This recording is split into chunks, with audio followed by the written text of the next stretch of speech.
Glen, Marty. how you doing down there on Capitol Hill? Well, fine. Thank you very much for having me back on. And I think it's a very profitable time for us to have a little discussion about what's going on here in Washington, how that fits into the world situation that everybody's seeing unfolding here with greater rapidity, and then how that also fits within some of the work you've been doing with the cycles, not only the cycles, the economic confidence model, but also the cycles of war. And, boy, we're sure seeing that in spades, aren't we? Oh, that's for sure. I mean, I think it's this convergence on our model is two. It's the civil unrest side, which we're seeing like in separation movements like Scotland and Spain, etc. Even movements are starting to percolate up in like in California. Talk of splitting it into seven. I don't know about seven, but north to south definitely. And as the economy turns down, that's when these separatist type movements develop even more. So, because then people start blaming the other side, etc., and so we'll see things develop even in California, as we progress in the cycle. But this is going to be a real zinger, I'll tell you. We're much higher in levels of volatility than we were historically at any other time.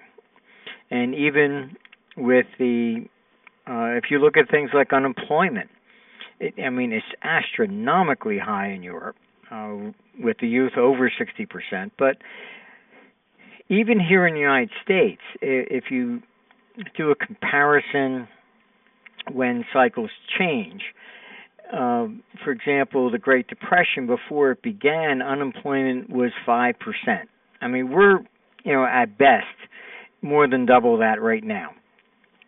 So, and the United States economy is the only thing holding everything up in the world. So, when we turn down, unemployment can go much higher than people would ever anticipate.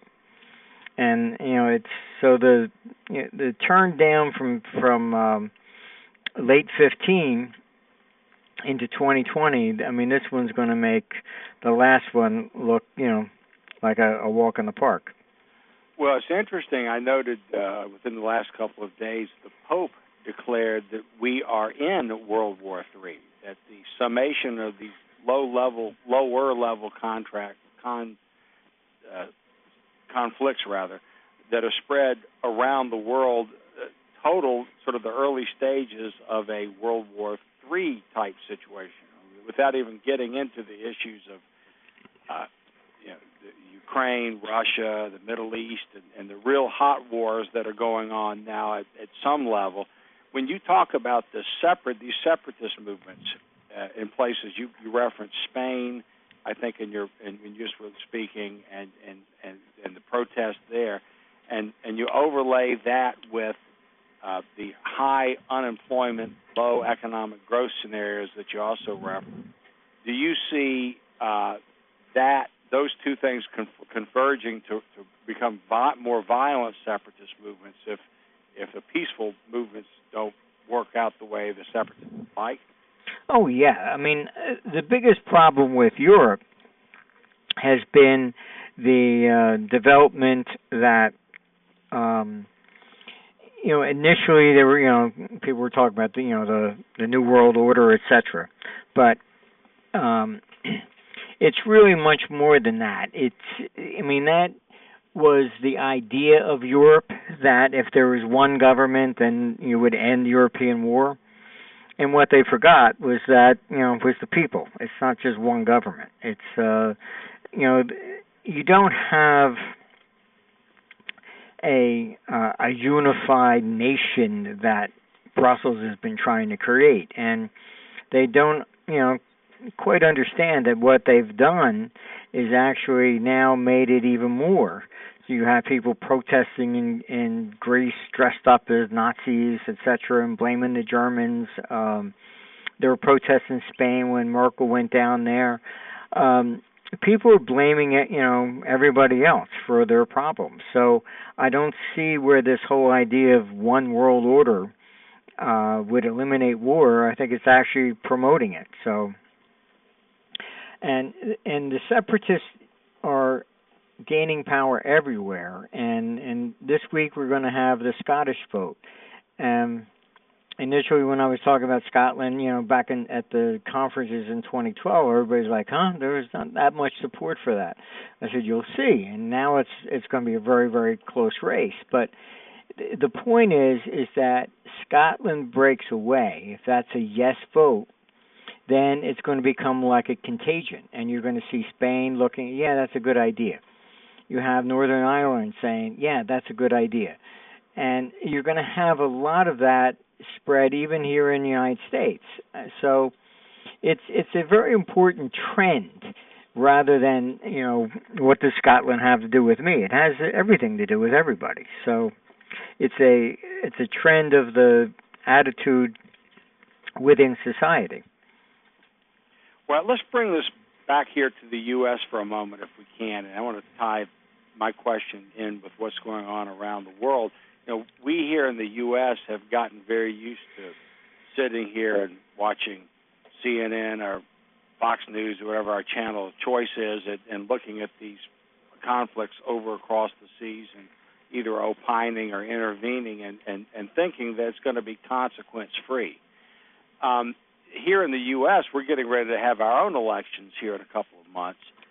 In Congress, if they have their way, it looks like they will, as we speak here this week, they'll probably wrap up their business here up through the election time this week, because not much is getting done around here because there's obviously there's a clear majority for change, but there's not a clear majority for anyone, even close to a clear majority for any particular change, and as such, nothing's happening. So the great hope around here amongst the political class and the chattering classes is, okay, let's pass a bill funding government up through probably there on or about December 11th.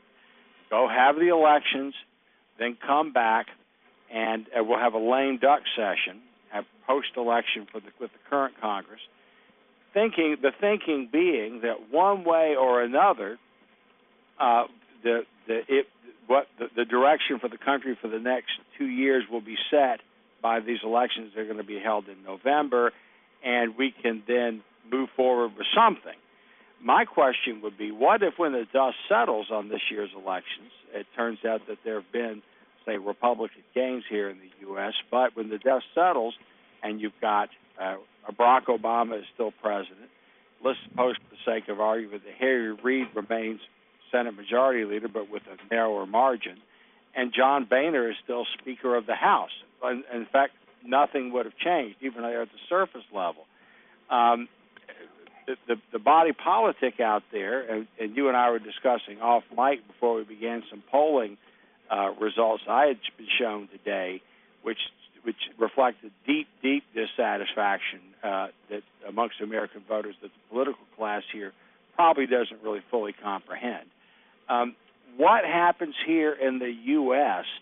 if people who are demanding change find that when the dust settles, the political system has produced no change? How does that manifest itself through looking at the kind of models and the cyclical work that you do?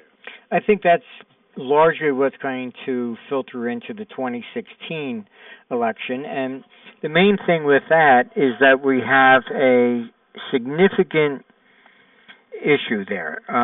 The economy should peak out towards the end of next year and then turn down. So we're going to have 1 year of a decline before the 16 election. So that 1 year is going to be pretty significant on a political level. And, that's where we're showing, we're going to see a very sharp spike in third-party activity. And people, I think who just read mainstream press are very unaware of what really goes on Capitol Hill. I mean, people think that voting for a Democrat or a Republican is really going to bring some sort of a change.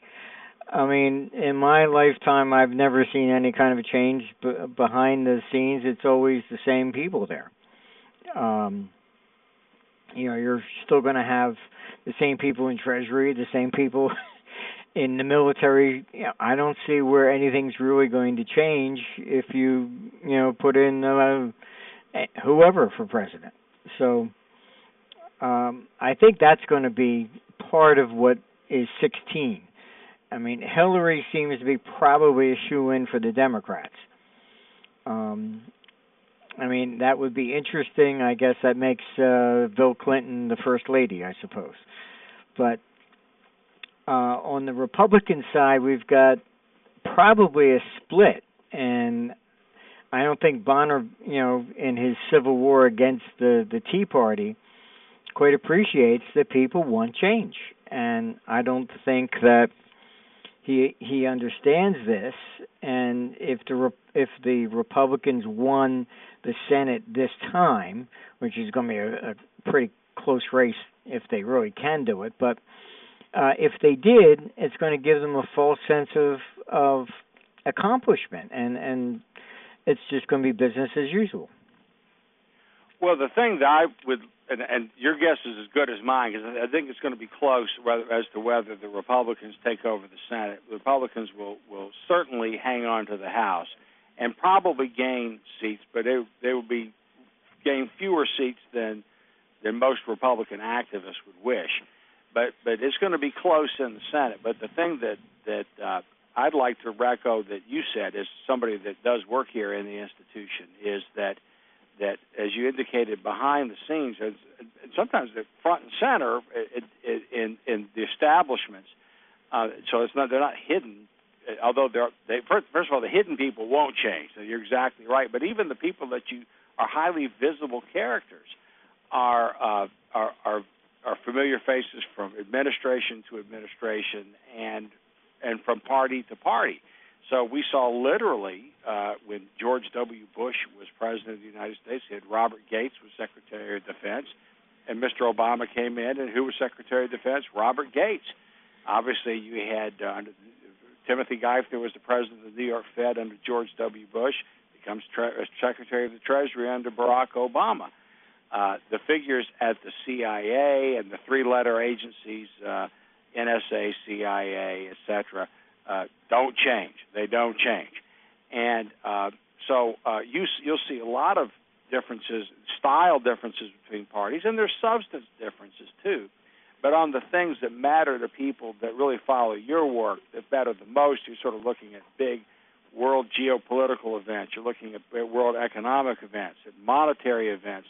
The central bankers don't change, obviously. So the people that really are pulling the strings, the unelected and unaccounted, the so-called deep state, does not change, and they will not change even if Republicans do take over both houses of Congress here. There'll be some changes. It's not that it will be without consequence, but in terms of the overarching trends that are driving things, that as we come towards that cycle peak in your economic confidence model, it really won't matter whether Obama's got a Democratic Congress or a Republican Congress. We've got that rendezvous with destiny, I think. Yeah, I don't see. I mean, they get everybody riled up over the social issues, but push that aside, and your economics, it's the same.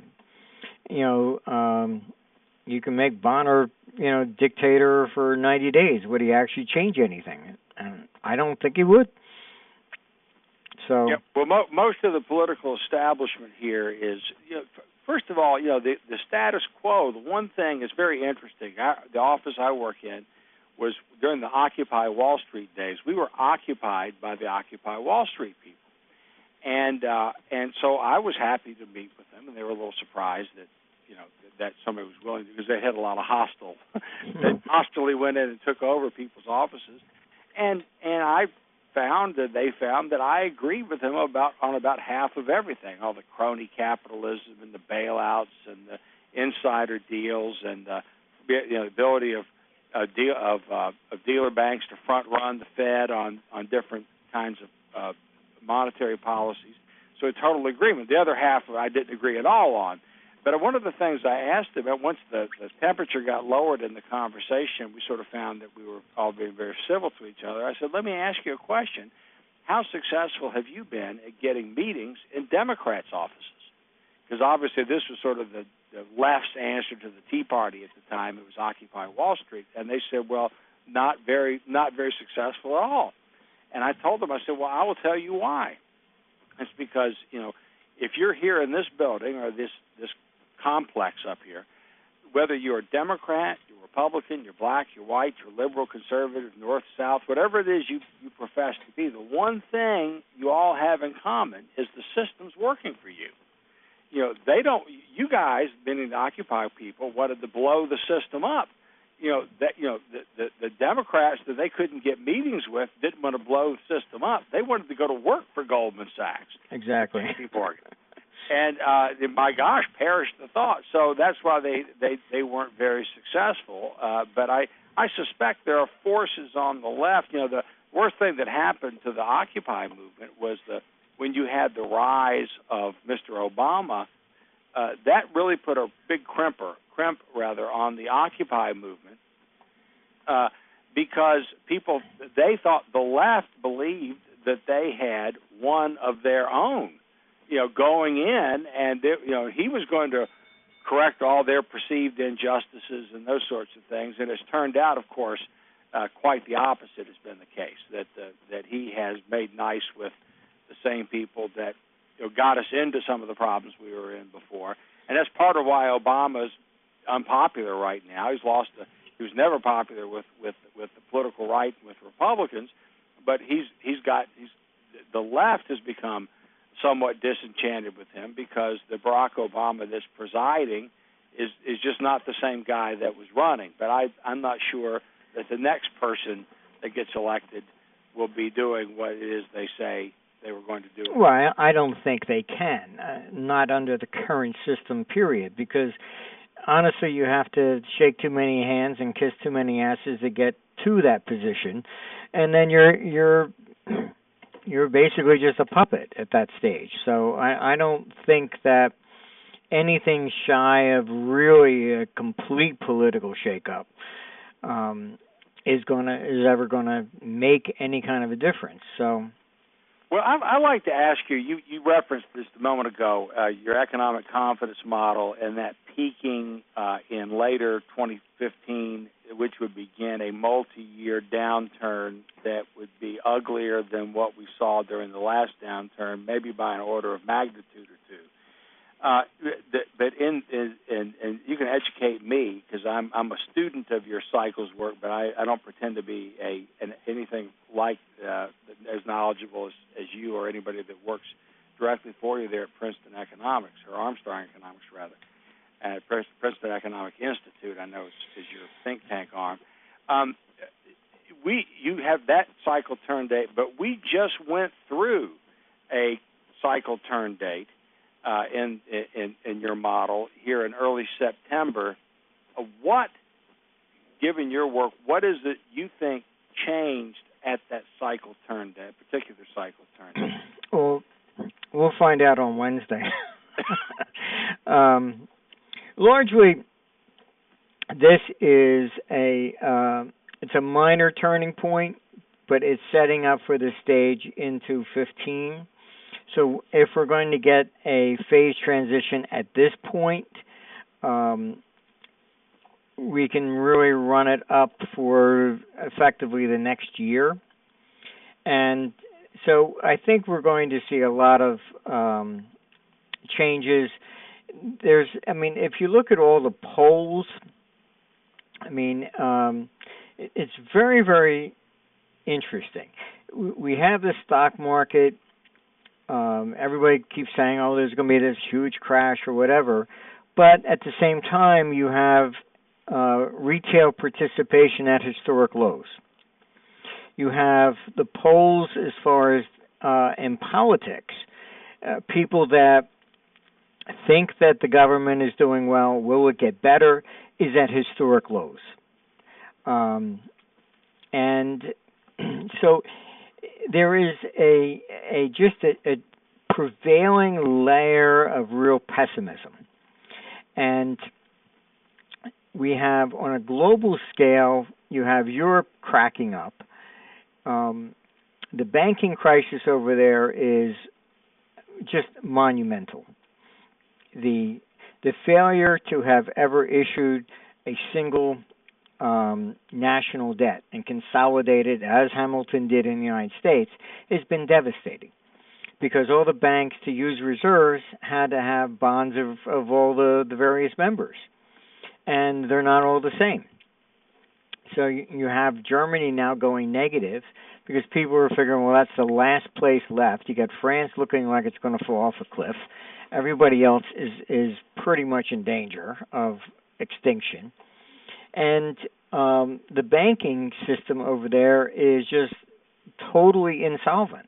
It's sitting there with these bonds of all these various governments, and once you start getting sovereign problems, there go the reserves. So Europe looks really, really off the wall, and this is pushing capital towards the United States. And I found it very interesting how Barack Obama's former economic advisor came out, and I believe he floated a balloon. Just like Larry Summers did on the negative interest rates, he floated a balloon saying that the United States maybe should give up the dollar as the reserve currency. Because what's going to happen is that the dollar is just going to keep going higher and higher. But there's no place to go. You can't, buy yuan or rubles. Europe looks terrible. If Scotland breaks, you may see the pound really fall and eventually retest the par level. You have Canada is not, Quebec is, I think, within the top 5 insolvent provinces in the world. It's just an absolute total disaster as far as debt is concerned. And this is what I've been saying about socialism. We had the collapse in communism from 1989. Now it's our turn with a socialism idea. So it's not that you don't help people, but the problem is who are we helping is basically the government and their pensions. That's it. Very little money actually gets out to the so-called poor, and the middle class is just paying through the nose for it, and this is what we have. I mean, very simple. I mean, you just look in Europe, more than half of the municipalities in Germany are bankrupt. They need to put in a 5% tax just to pay for that. Then they want to do a 10%, take 10% of everybody's accounts for the bank bailout. I mean, when does this end? I mean, this is highly deflationary. And we're just looking at, honestly, just writing everything off. And anybody who thought their future was secure or for pensions or whatever in their retirement, good luck. So we're going to see a lot more civil unrest coming out when people realize, hey, everything I thought I was going to have in life is gone. And that's what we're facing. And that's what I mean by the collapse of the socialism side. And the unemployment is going to rise, coming mostly from state and local governments. But, the system is designed by an absolute, I mean, not even a moron would have designed it this way. I mean, a small town has 20 cops, 10 go to retire. They never funded their pensions. They just thought they could tax everybody to do that, but then they got to hire 10 people more. So now the cost of government is rising dramatically, and people can't afford these kind of taxes. So there goes your economic growth, and I think there comes the civil unrest.